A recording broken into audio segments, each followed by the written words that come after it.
ఈ క్రైస్తవ్యం అనేది ఒక మతం కాదు. క్రైస్తవ్యం అనేది ఏదో ఒక మతములోకి మారిపోవడము, మతములోకి దిగిపోవడము. వీళ్ళేదో మారినారంట, వీళ్ళేదో దిగిపోయినారంట. మారిపోవడం దిగిపోవడం కాదు. నా పేరేం మారలే, శ్రీశైలమే. అన్నలు ఉన్నప్పుడు విక్రమ్, ఇప్పుడు శ్రీశైలమే. నా బ్రతుకు మారింది.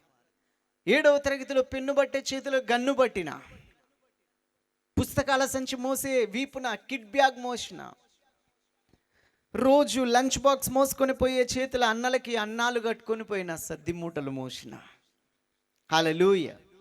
పెన్ను పట్టే చేతుల గన్ను వచ్చింది, గన్ను పట్టిన చేతుల బైబిల్ వచ్చింది. ఇవ్వడ్రా యేసు అని పిలిచిన, ప్రగల్భాలు పలికిన ఆ నోట యేసే దేవుడిని ప్రకటిస్తున్న 24 సంవత్సరాలుగా.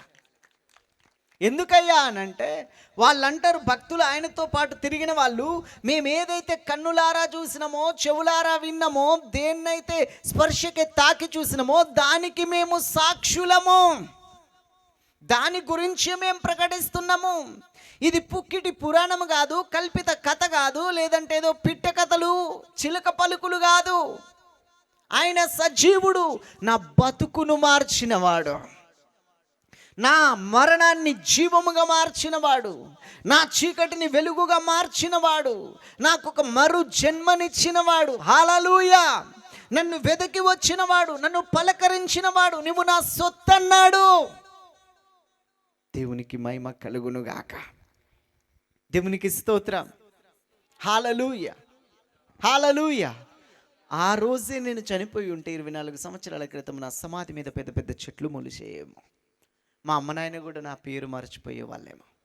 నిజంగా ఇక్కడ కూర్చున్న వాళ్ళు కానీ, లేదంటే మైక్ శబ్దం ద్వారా వింటున్న వాళ్ళు కానీ, గుండె మీద చేసుకుని ఆలోచన చేయి ఒక్కసారి. దేవుని దయ, దేవుని కృప అనేది నీ జీవితంలో లేకపోతే ఈరోజు నువ్వు ఎక్కడుండేది? ఈరోజు ఇంకా ఊపిరి తీసుకోగలుగుతున్నావు అనంటే అది దేవుని కృప కాదా? ఈరోజు ఇంకా బ్రతికున్నామంటే దేవుని కృప కాదా? చాలామందిని చూడు, ఐసీయూలో పెట్టి ఉన్నారు, వెంటిలేషన్ మీద ఉన్నారు చాలామంది. కొంతమంది లేవలేని పరిస్థితిలో ఉన్నారు, కొంతమంది నడవలేని పరిస్థితిలో ఉన్నారు, కొంతమంది తినలేని పరిస్థితిలో ఉన్నారు.